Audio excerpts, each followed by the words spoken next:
የጤና ባለሙያዎች ከራሳቸው አልፈው ህዝብን በማገልገል ጤናው የተጠበቀ ዜጋ ለማፍራት እያደረጉ ያሉት ተግባር የዘመኑ አርበኛ መሆናቸውን የሚያረጋግጥ ነው አሉ የደቡብ ኢትዮጵያ ክልል ርዕሰ መስተዳድር አቶ ጥላሁን ከበደም። በክልሉ ሁሉ አቀፍ አገልግሎትን ተደራሽ በማድረግ የሚያጋጥሙ ችግሮችን በዘላቂነት ለመቅረፍ በዋናነት የጤና ባለሙያዎችን ማሳተፍ አስፈላጊ ነው ያሉት ደግሞ የክልሉ ጤና ቢሮ ኃላፊ አቶ እንዳሻው ሽብሩ ናቸው። የጤናው ዘርፍ አርበኝነት ለሀገር እድገት በሚል መሪ ሐሳብ ከጤና ተቋማት ከተውጣጡ የጤና ባለሙያዎችና አመራሮች ጋር በወላይታ ሶዶ ከተማ ውይይት ተካሂዷል። በዚህ ጉዳይ ላይ ትዝታ ታከለ ዝርዝር ይዛበታለች። የጤና ምሰሶ በሆኑት የጤና ስርዓትን የማጠናከር የጤና ባለሙያዎች አቅም ግንባታ ሙያዊ ብቃታቸውንና ጽናታቸውን የማጎልበት እንዲሁም የህዝብ ተሳትፎን መደገፍ የጤናው ዘርፍ ለኢትዮጵያ ብልጽግና የሚያበረክተውን ሚና ለማረጋገጥ የሚያግዝ ነው። በየደረጃው ያሉ የጤና ባለሙያዎችን ባሳተፈ መልኩ በተካሄደው የውይይት መድረክ ላይ የተገኙት የደቡብ ኢትዮጵያ ክልል ርዕሰ መስተዳድር አቶ ጥላሁን ከበደ በዓለም አቀፍ ደረጃ በተከሰቱ ወረርሽኞች ወቅት መላው የጤና ባለሙያዎች ህይወታቸውን አደጋ ላይ ጥለው ያንን ክፉ ጊዜ ለመሻገር ዋነኞቹ ተዋናዮች የዘመኑ አርበኞች የጤና ባለሙያዎች አሁንም ሀገር በለውጥ ጎዳና እንድትጓዝ ማስቻል ይጠበቅባቸዋል ብለዋል። የገጠሙ ያሉ ችግሮችን ተረድተን እንዘጋጅበት። ለዚህ የኢትዮጵያን ብልጽግና ምናረጋግጠው እኛ ኢትዮጵያውያን የራሳችን የውስጥ አቅሞቻችን በደም ከመለ እኛ ለራሳችን የምንሆን የምንበቃ ዘሮች ነን። ይሶሌት ማየት ያስፈልጋል። ምክንያቱም የኛን ቤተሰብ የራስን ቤተሰብ የኔን አባት የኔን እናት የኔን የኔን ወንድም የኔን ልጅ ከኔ በላይ ተሻለ ሌላ አካል መጥቶ ያክል ወደሞ ያደረገ የሚችል ሰው ልንጠብቅ አይገባል። ይህ የትርክት ለውጥ እንዴት ነው መገንባት የምንችለው? ባለቤት ነው። እናንተ ባለቤት ናችሁ።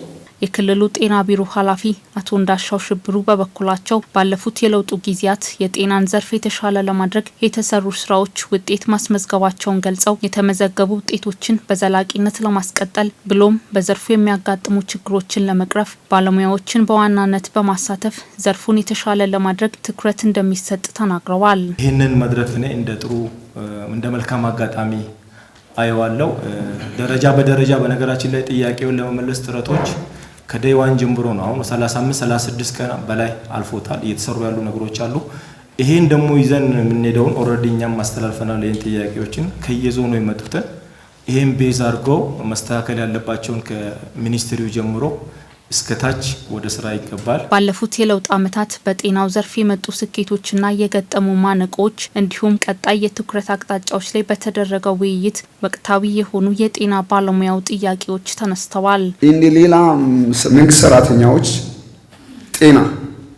ጤና መፍቱ በእኛ አካባቢ ሌላው ሙሉ ደቡብ ክልልም ባልወክልም እኛ ባለንበት አቅራቢያ ዞናችን ማዕከል ላይ እኩል መፍት የተሰጠ አይደለም። ሕክምና የስራ ክፍል ውስጥ ተሰራ ብዙ አይነት ፕሮፌሽናሎች ናቸው ገብተው እዛ ውስጥ የሚሰሩት። ስክራብ ነርስ አለ፣ ጽዳት ሰራተኛ አለ፣ አይኤስኦ አለ፣ ሰርጀን አለ፣ ጋይናኮሎጂስት አለ እና ምናልባት ይሄ ጥያቄ እናንተ መመለስ ባትችሉም ለፌደራሉ ጤና ሚኒስቴር ደም ሲረጭ አንተ ዲፕሎማ ነህ፣ አንተ ዲግሪ ነህ፣ አንተ ጽዳት ሰራተኛ ነህ ያለ እየለየ አይደለም የሚረጨው እና ያከፋፈሉ ስነ ስርዓት አንዱ 470 አንተ ፕሮፌሽንን ዴቨሎፕ ስላረክ ደግሞ 1225 ጽዳት ሰራተኛ ደግሞ ምንም አያገኝም። ሰርጀኑን አሲስት የሚያደርገው ስክራብ ደግሞ ምንም ነገር የለውም፣ አያገኝም፣ ሪስክ የለውም። 6 ወር 8 ወር የሚቆዩት ክፍያዎች አሉ። እንደኔ ግን ክልሉ እውነት የዞን መንግስት ወይም የክልል መንግስት ችግር ነው ተብሎ ተወያይቶ መፍትሄ ለመስጠት ጥረት ተደርጎ ያውቃል ወይ? አንድ ጤና ባለሙያ እንደ ጤና ባለሙያ ተመርቆ ከሆነ ኮሌጅ ዩኒቨርሲቲ መጥቶ የሆነ መንግስት ሴክተር መስሪያ ቤት ላይ ከተቀጠረ በኋላ የሙያ ዘርፉ የሚያሰጠው ጥቅም አለ። ያ ማለት በበዓል ቀናት በቅዳሜና እሁድ የሚሰጡ የትርፍ ሰዓት ክፍያዎች አሉ። እንደ አንዳንድ ወረዳዎች ለ5 ዓመት ያልተከፈለበት ምናልባት ይሄ በጣም ፔይንፉል ነው። ዓለም እንኳን ያቃተውን ኮሮና እንኳን ራሱን የሰዋ እኮ የተቆጣጠረው ጤና ባለሙያ ነው። ከመከላከያ የማይተናነስ ስራ የሚሰራ ጤና ባለሙያ ሊቸረው ይገባል። መንግስት እኛን ያስበን። ከመድረኩ ለተነሱ ጥያቄዎች ምላሽና ማብራሪያም ተሰጥቷል። ሲንከባለል የመጣው የሚለው ተርም እኮ ከዛሬ 6 ዓመት ጀምሮ ጥያቄው ስላለ፣ ስለዚህ አሁን ላይ በጣም በትንፋሽ ወስዶ መስራት ያስፈልጋል እና ስፔሻሊ የሪስክ ክፍያ ከሙያ አንፃር የስክራብ ነርስ፣ ሌሎችም ባለሙያ ያልሆኑት አድሬስ ይደረጉ የሚለው በነገራችን ላይ ከብዙ ወረዳዎች የመጣ ጥያቄ ነው። እንዴት ነው ያንን አድሬስ ማድረግ ያለብን የሚለውን በደንብ መስራት አለብን። ከትምህርትም አንፃር የትምህርት ዲሲፕሊንን በተመለከተ መስራት ያለብን ነገሮች አሉ። የአይሶ ፌት ምንድነው የተባለው? እሱም ብዙ ጊዜ ይነሳል ጥያቄዎች። በነገራችን ላይ የጤና ቢሮ ኃላፊዎችና የሚኒስትሮች ስብሰባ በየ3 ወሩ ይደረጋል። ከብዙ ክልሎች የሚነሱ ጥያቄዎች ናቸው እነዚህ። ውሃ በሌለበት ቅድም እንዳላችሁ ደም ሲፈስ በጣም አስቸጋሪ ነው። ዴሊቨሪ ዋርድ መስራት ማዋለድ በጣም ከባድ ማዋለድ ከባድ ነው። ግን ደግሞ ምጥ የተያዘችን ኮች ላይ ተኝታ ያለች መሄድ የመጨረሻ ሞራል። ቀዳሚ የመንግስት ሰራተኞች ደሞዝ በየወሩ እንዲታገኙ ግዴታ ሰርተው ሰው ማግኘት አለበት። እሱን የክልሉ መንግስት ፋይናንስ ቢሮ ስራዬ ብሎ ተከታትሎ እንዲያስፈጽም እናደርጋለን። ሁለንተናዊ ብልጽግናን ለማረጋገጥ የጤና ባለሙያዎች ሚና የጎላ በመሆኑ በጤናው ዘርፍ የተጣሉ ግቦችን ለማሳካት በትኩረት መሰራት እንዳለበትም ተመላክቷል። ህገወጥ የንግድ እንቅስቃሴና የሰነድ ማጭበርበር በመቆጣጠር ጤናማ ከሆነ የንግድ ስርዓት የሚገኝ ገቢ ለማሳደግ የተጀመረው ስራ ተጠናክሮ እንዲቀጥል የንግዱ ማህበረሰብ ከፍተኛ ሚና ሊጫወት እንደሚገባ የደቡብ ኢትዮጵያ ክልል የመንግስት ዋና ተጠሪ አቶ ገብረ መስቀል ጫላ አሳሰቡም። በክልሉ የግብይት ስርዓቱን በማዘመን ገቢ አሰባሰብ ስራ ለማሳደግ ትኩረት ተሰጥቶ እየተሰራ መሆኑን የገለጹት ደግሞ የክልሉ ንግድና ገበያ ልማት ቢሮ ኃላፊ ወይዘሮ ሰናይት ሰለሞን ናቸው። የንግዱ ማህበረሰብ ሚና ለብልጽግና ጉዟችን በሚል መሪ ቃል የደቡብ ኢትዮጵያ ክልል የንግድና ገበያ ልማት ቢሮ ክልላዊ መድረክ አካሂዷል። አለማየሁ አልቶ ተጨማሪውን ያስመለክተናል። የደቡብ ኢትዮጵያ ክልል የንግድና ገበያ ልማት ቢሮ የተለያዩ የመንግስት ከፍተኛ የስራ አመራሮችና የንግዱ ማህበረሰብ ተወካዮች በተገኙበት ክልል አቀፍ የምክክር መድረክ አካሂዷል። በመድረኩም ጠንካራ የግብይት ስርዓት አለመዘርጋት፣ የህገወጥ ንግድ እንቅስቃሴ መስፋፋትና መሰል ተያያዥ ጉዳዮች ለንግድ እንቅስቃሴው ሆነ ለገቢ አሰባሰብ ስራው ማነቆ ሆኖ መቆየቱን የመድረኩ ተሳታፊዎች ተናግረዋል። በህገወጥ መንገድ የገባው ቅናሽ ከመሆኑ የተነሳ የዛኛውን ዋጋ ከፍሎ ግብር ከፍሎ ቀረጥ ከፍሎ በህጋዊ ለመጣው በጣም ችግር ስለሚፈጥር ድጋፍ ተደርጎ ህገወጡ ቆሞ ቀጥታ ነጋዴዎች በራሳቸው ያመጡትን በዋጋቸው የመሸጥን እድል እንዲያገኙ የሚል ነው። ገቢ ለማሳደግ የግብይት ስርዓታችን መዘመን አለበት። ሰው በደረሰኝ መገበያየት አለበት። ደረሰኝ ደግሞ ይወዳደቃል። ስለዚህ የገዛንበትን ዕቃ ደረሰኝ ካላቀረብን የምንሸጠውን ዕቃ ደረሰኝ ለማወዳደቅ እንቸገራለን። የዚህ ጊዜ የገቢ መጠናችን ይቀነሳል። የገቢ መጠናችን በተቀነሰ ልክ ደግሞ የችግሮቻችን መጠን ይጨምራል። አሁን ጊዜ በቴክኖሎጂ እየረቀቀ ነውና በዛ መልኩ በረቀቀ መልኩ መንግስት አሁን ከህዝብ ብቻ ጥቆማ ከመፈለግ ይልቅ ዘመናዊ ቴክኖሎጂዎችን ወደ ሲስተም አስገብቶ ቢቆጣጠርና ለኛ ለህጋዊ ነጋዴዎች ተግዳሮት እየሆነ ነው። እውነት ለማውራት ትክክል ነው። ህገወጥ ደላሎች፣ ህገወጥ ንግድ የተበራከተበት ሁኔታ አለ። ይሄ ህገወጥ ኬላዎችን ከማስወገድና መሰል የዘመነ የህግ ቁጥጥር ስርዓት ከመዘርጋት አንጻር ቢሮው በርካታ ስራዎችን ሲሰራ ቆይቷል ያሉት የቢሮው ኃላፊ ወይዘሮ ሰናይ ሰለሞን ናቸው። የዘመነ የህግ ስርዓትን ተግባራዊ ለማድረግ የጀመርናቸው ስራዎች አሉ። አሁን ደግሞ አዳዲስ እየተጀመሩ አሉ። ቅድም ከማነሳው ከኢኮመርስ ጋርም ተያይዞ ይሄንን ለመቀላቀል የንግዱ ማህበረሰብ የበኩሉን መወጣት አለበት። እስከዛው ድረስ ግን በየአካባቢው ያሉ ህገወጦችን በማጋለጥ አሳልፎ በመስጠት ባለመተባበር ደግሞ ማገዝ መቻል አለብን ማለት ነው። ከኮንትሮባንድና በተለይ ከህገወጥ ንግድ ጋር ተያይዞ ህጋዊውን የንግድ ስርዓት ወይም ደግሞ ህጋዊውን ነጋዴ ስለሚያቀጭጭ እሱ ላይ እንድታግዙን ሚናችሁን እንድትወጡ ለማለት ፈልጋለሁ። በተለያዩ የንግድ ዘርፎች የህገወጥ ደላሎች ጣልቃ ገብነት የሚያሳድረውን ጫና ለመቀነስ የክልሉ መንግስት በትኩረት እየሰራ እንደሚገኝ ያነሱት የደቡብ ኢትዮጵያ ክልል የመንግስት ዋና ተጠሪ አቶ ገብረ መስቀል ጫላ ነጋዴው ዓለም አቀፍ ገበያ ላይ ምርቱን ማቅረብ በሚያስችል መልኩ ራሱን ከማዘጋጀት ጋር ተያይዞ አሁንም ስራ እንደሚጠይቅ አመላክተዋል። ደላሎች አንዳንድ ቦታ ላይ ስራም ያሳልጣሉ፣ መንገድ ያሳያሉ፣ ዋጋ ይነግራሉ። እንደ ሰው ነው። አንዳንድም መልካም ጎንም እንዳላቸው እናንተ ነጋዴዎች በደንብ ታውቃላችሁ። አዎ ታውቃላችሁ። ቦታ ይነግራሉ፣ ምን ይላሉ፣ ያገናኛሉ። ያው አገናኝ እና ሁሉም ደላላ መጥፎ ነው አይደለም። ግን በጣም መሰረታዊ በሆኑ ሸቀጦች ላይ የኢትዮጵያ የንግድ ህግ ደላላን አይፈቅድም። ደላላ ባልተፈቀደበት ላይ የመቆጣጠር ስልጣን ያለው የንግድ መስሪያ ቤት መቆጣጠር አለበት ማለት ነው። ፖሊስ አስይዞ ማሳሰር አለበት ማለት ነው። ፈቃዱን መቀማት አለበት ማለት ነው። በታወቀ ዋጋ ነው ነጋዴ መሸጥ የሚችለው አምራችን ቢሆን። ስለዚህ ወደዛ እየሄድን ነው አሁንም ቢሆን ማለት ነው። አምራችም ዋጋውን የራሱን የማምረቻ ዋጋ ስንት እንደሆነ የሚያውቅበት ስርዓት ይፈጠራል። የነጋዴው ማለት ማሶሪ አርሶ አደሩ ማለት ነው። አምራቹም ኢንዱስትሪያሊስቱ በጀመረው አግባብ ተጠናክሮ ይቀጥላል ማለት ነው። ስለዚህ ወደዛ እየተጓዝን ነው። ግን እኛ ምን ያህል ንጹህ ነን? ዋጋውን ደሞዝ ጨመረ ባልን ቁጥር የሆነ ነገር ነዳጅ ጨመረ ባልን ቁጥር ምን እያደረግን ነው የሚለውን ለራሳችንም እንጠይቅ ራሳችንን። መንግስት ከነዳጅ አቅርቦት ጋር ተያይዞ የሚስተዋለውን ውስንነት ለማስተካከል እየሰራ የሚገኝ ቢሆንም በየማደያው ሰው ሰራሽ የዋጋ መናር እንዲፈጠር የሚሰሩ ነጋዴዎች ከዚህ ተግባራቸው ሊታረሙ ይገባል ነው የተባለው። መንግስታዊ በሆኑ የልማት ስራዎች ላይ የተፎካካሪ ፓርቲዎች ከገዢው መንግስት ጋር በትብብር ሊሰሩ እንደሚገባ በደቡብ ኢትዮጵያ ክልል የብልጽግና ፓርቲ ቅርንጫፍ ጽህፈት ቤት የዲሞክራሲ ባህል ግንባታ ዘርፍ ኃላፊ አቶ ተወልደ ተስፋዬ ተናገሩ።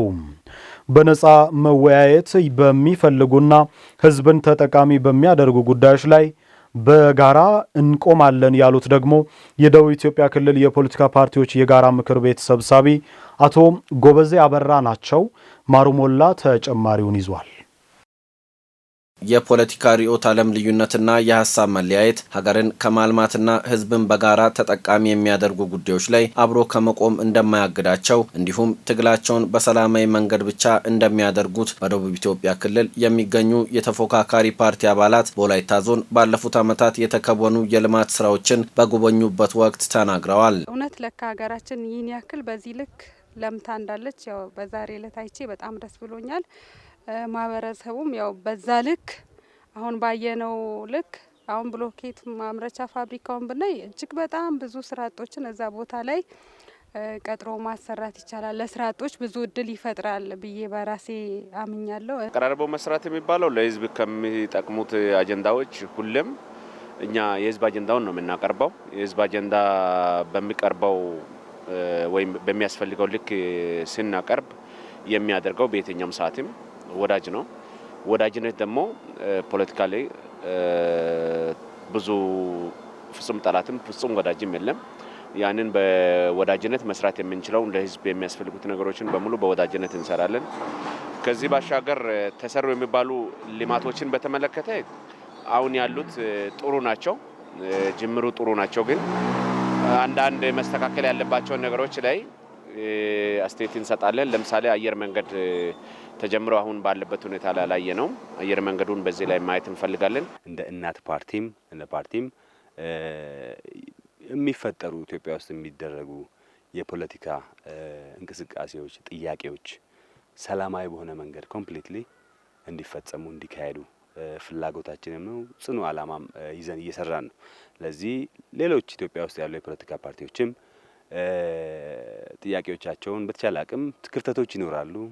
በመንግስት በኩል በገዢው መንግስት በኩል ያሉ አንዳንድ ክፍተቶች አሉ። እነዚህን ክፍተቶች በተቻለ አቅም አላስፈላጊ የሆነ ሀገር፣ ህዝብ ወደ አላስፈላጊ ችግር ውስጥ እንዳይገባ ምናልባት አስበን ላይሆን ይችላል ችግሮች የሚፈጠሩት አንዳንዴ አንኤክስፔክትድሊ ከቁጥጥር ውጭ ሆነው የሚፈጠሩ ችግሮች ህዝብንም መንግስትንም ሀገርንም በጣም ሊጎዳ ስለሚችል በተቻለ አቅም አስፍቶ ሰላማዊ በሆነ መንገድ ጉዳዮቻችንን በንግግር በጠረጴዛ ዙሪያ የመፍታት ጉዳዮች ቢኖሩ የብልጽግና ፓርቲ በህዝብ አመኔታ ተጥሎበት በምርጫ ካሸነፈ በኋላም ተቋሚ የሚለውን የፓርቲዎች ስያሜ ተፎካካሪ በሚል በመቀየር በአካታች ሁኔታ ወደ ስራ መግባቱን የጠቆሙት በደቡብ ኢትዮጵያ ክልል የብልጽግና ፓርቲ ቅርንጫፍ ጽህፈት ቤት የዲሞክራሲ ባህል ግንባታ ዘርፍ ኃላፊ አቶ ተወልደ ተስፋዬ መንግስታዊ የሆኑ የልማት ስራዎች ላይ የተፎካካሪ ፓርቲዎች ከገዢው መንግስት ጋር በትብብር ሊሰሩ እንደሚገባ ተናግረዋል። ሁላችንም እንደምናስታውሰው በፊት ተቋሚ ፓርቲዎች የሚሉን ስያሜውን ከመቀየር ጀምሮ ለስልጣን እንደሚፎካከር ኃይል ተፎካካሪ ፓርቲዎች ብሎ ነው እንቅስቃሴ እየተደረገ ያለው እንደ ሀገር። ትብብር በሚያስፈልጉ ጉዳዮች ላይ ደግሞ በትብብር በጋራ እየተሰራ ያለበት ሁኔታ አለ። ይሄ ደግሞ ትልቅ ውጤትም እያደረገ ያለበት ሁኔታ አለ። የፖለቲካ ፓርቲዎች እንደ በፊቱ ተሳትፎ ብቻ ሳይሆን አበርክቶም ጭምር አሁን ለሀገር በተለይ ከሀገር ግንባታ አንጻር አበርክቶ ከፍ እያለ የመጣበት ሁኔታ አለ። ይሄ ከዚህ በተሻለ ከፍ አድርጎ ለመሄድ እንደዛ አይነት አሁን የጋራ መድረኮች ትልቅ ጠቀሜታ አላቸው። ነጻ ውይይት የሚፈልጉና ህዝብን የጋራ ተጠቃሚ የሚያደርጉ ጉዳዮች ላይ በጋራ እንቆማለን ያሉት ደግሞ የደቡብ ኢትዮጵያ ክልል የፖለቲካ ፓርቲዎች የጋራ ምክር ቤት ሰብሳቢ አቶ ጎበዝ ያበራ ናቸው። ያለችን አንድ ሀገር ናት። ማንም ይስራ ማን መልካም ነገር ከተሰራ እኔ እንደሰራው አድርጌ ነው የምወስደው። ሌሎችም እንደዛው ነው የሚወስዱት። መልካም የተሰሩ ነገሮችን ጥሩ ነው ቀጥሉበት ነው የምንለው።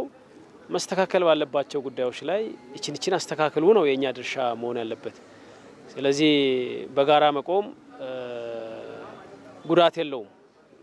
ተቀራርቦ መስራት፣ መወያየት፣ በሀሳብ መደጋገፍ መሰልጠን ነው። የሰለጠነ ማህበረሰብ ባህሪ ነው። አለመግባባቶች ካሉ በውይይት መፍታት። የፓርቲዎቹ የጋራ ምክር ቤት በወላይታ ዞን በተለያዩ አካባቢዎች በአካል ከጎበኛቸው ስራዎች ባሻገር የፎቶ አውደ ርዕዩ ላይ በክልሉ ባለፉት ዓመታት የተካሄዱ አባይ ተግባራትን ጎብኝቷል። በደቡብ ኢትዮጵያ ክልል የሚገኙት 20 የተፎካካሪ ፓርቲዎች በቀጣይም በተለያዩ አጋጣሚዎች እየተቀራረቡ ለሚደረገው ሰላማዊ ትግል ብቻ አብሮነታቸውን ሊያስቀጥሉ እንደሚገባ ተመላክቷል። አቅምን መሰረት ያደረገ የጤና ልማትና ኢንቨስትመንት እቅድ በመተግበር የህብረተሰቡን ተጠቃሚነት ለማረጋገጥ እየተሰራ መሆኑን የደቡብ ኢትዮጵያ ክልል ጤና ቢሮ ገለጸ። ቢሮው በ2018 በጀት ዓመት የጤና ልማት እቅድ ዙሪያ ለዞኖች የጤና ልማት እቅድና ኢኮኖሚ አስተዳደር ዘርፍ ባለሙያዎች ስልጠና ሰጥቷል። ባልደረባችን ታደለ ፎላ ያዘጋጀውን ዘገባ ቤተልሔም አብርሃም ታቀርበዋለች። የጤና ተቋማት እቅድ በታችኞቹ መዋቅሮች ውስጥ የሚገኙ የህብረተሰብ ክፍሎችን መነሻ አድርጎ የሚታቀድ በመሆኑ በታችኞቹ መዋቅሮች የሚገኙ ሰዎች ኃይል፣ በጀትና የሕክምና መሳሪያዎችን ታሳቢ ያደረገ መሆን እንዳለበት ይገለጻል። በወረዳዎች የሚገኙ የጤና ተቋማት አቅምን መሰረት ያደረገ እቅድ መተግበር በየአካባቢው በጤናው ዘርፍ የሚስተዋሉ ጉድለቶችን በመቅረፍ የህብረተሰቡን ተጠቃሚነት ለማረጋገጥ ያለው ሚና ከፍተኛ በመሆኑ የዘርፉ እቅድ የባለድርሻውን አካላት ተሳትፎ ያጎላ መሆን እንደሚገባ ተሳታፊዎች ጠይቀዋል። በጣም ክሊር የሆነ ፕላን ማድረግ አለብን። በጀትን ስናቅድ የበጀት ስቴክ ሆልደር ስፔሻሊ ፋይናንስ ሴክተር መሳተፍ ቢችል ይሄንን መፍታት ይቻላል። ነገር ግን ብዙ ጊዜ እኛ የምናወጣው ፕላን ፔፐር ቫሊዩድ ነው የሚሆነው። ወደ ታች ለማውረድ እንቸገራለን። ያወጣነውን ብዙ ጊዜ ትተን ከፋይናንስ የሚሰጠው ነው ኤክስኪዩት እያደረግን ያለነውና እዛ ጋር ምን ታስበው ነው የሚለውን ታሳቢ ቢደረግ አንዳንድ ጊዜ እናቅድና እንሄዳለን። ከሄድን በኋላ ይሄን አስገቡ የተባለ በሪካንሱሌሽን ጊዜም የሚካተቱ አዳዲስ ኢንዲኬተሮች አሉ፣ ሪቫይዝ የሚደረጉ ነገሮች ስላሉ እዛ አካባቢ ላይ ያሉ ማቹሪቲው ምን ይመስላል ቴስት አድርጋቸዋል ወይ? ዞኖች ከዚህ ቀደም የ10 ዓመት የጤና ልማትና ኢንቨስትመንት እቅድ አዘጋጅተው ከዚህም የ3 ዓመት የአጭር ጊዜ እቅድ ተግባራዊ ሲያደርጉ መቆየታቸውን የጠቆሙት የስልጠናው ተሳታፊዎች በ2018 በጀት ዓመት በጤናው ዘርፍ ሊተገበሩ በታቀዱት ላይ ስልጠና እየተሰጠ መሆኑን ተናግረዋል። በ3 ዓመቱ ላይ በሁለት ዓመት የቱ ጋር ደርሰናል። 2018 ደግሞ ቀሪ አንድ ዓመት አለን አሁን የምናቀደውና እሱ ካቀድነው አንጻር በኤችኤስዲቢ ወይም የጤና ልማትና ኢንቨስትመንት እቅድ ላይ ካቀድነው የቱ ጋር ደርሰናል፣ ምን ይቀረናል የሚለውን ነገሮች አይተን ተግባብተን የምንሄድበት መድረክ ነው ማለት ነው። እኚህ እቅዶች የራሱ የሆነ ግብ አለው፣ ራዕይ አለው፣ የአጭር ጊዜ ግብ፣ የረጅም ጊዜ ግብ አለው። እንዲሁም ደግሞ ዋና ዋና መነሻ ነጥቦች አሉት። ያው የጤና ቋንቋ ነው እንጂ የራሱ የሆነ ታርጌት ሴቲንግ አለው። በተለይ የዚህን አመት አፈጻጸም አሁን ይሄ እንግዲህ 10ኛ ወር ጨርሰን ወደ 11ኛ ወር እየገባን ነው በበጀት አመቱ ማለት ነው። ስለዚህ በ10 ወር ውስጥ በበጀት አመቱ በ10 ወር ውስጥ የፈጸምናቸው ክንውኖች አሉ።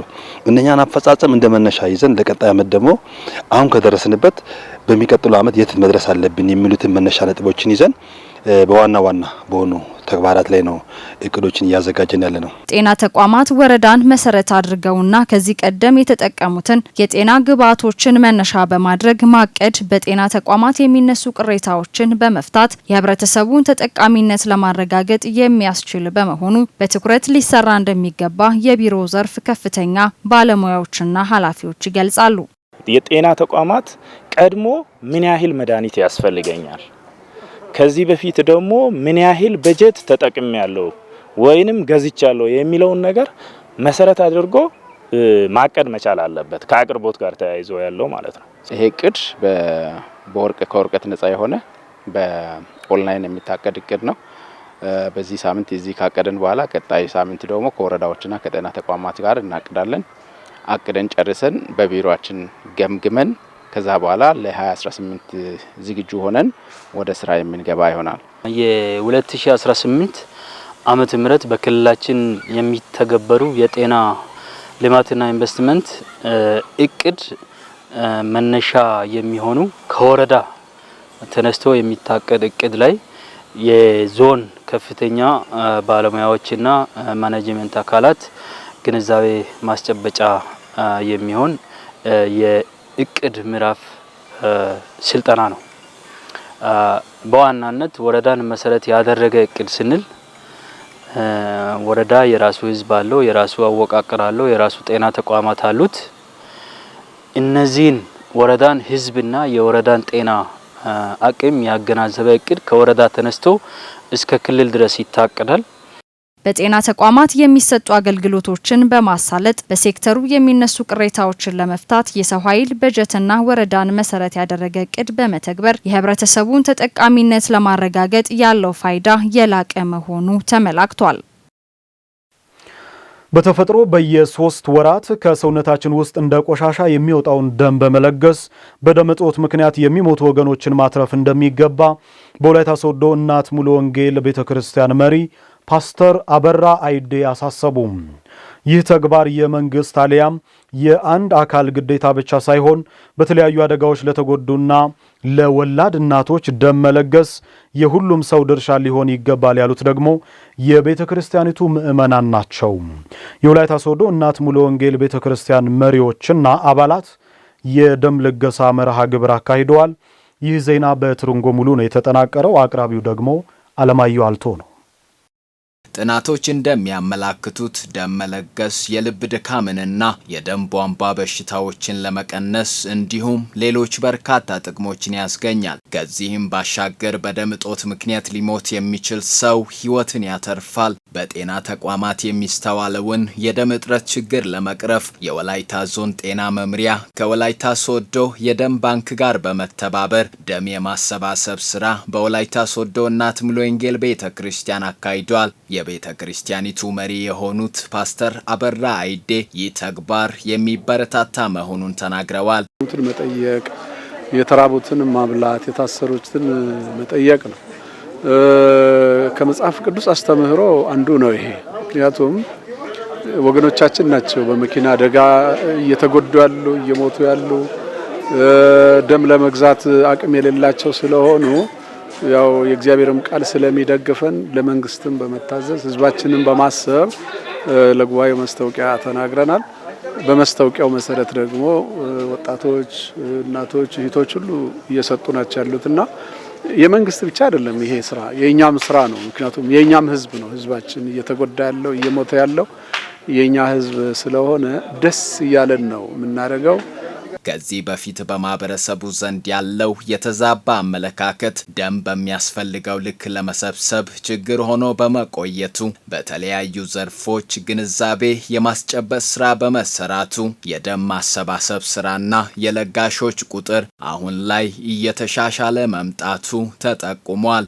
ፕሮግራም ያው እኛ ከዚህ በፊት ያለውን ከመጋቢት ወር በፊት ያለውን የደም አሰባሰብ ስራችን ደካማ መሆኑን ገምግመን ወደዚህ ስራ በዘመቻ መልክ ደም ለማሰባሰብ ነው የተገባው።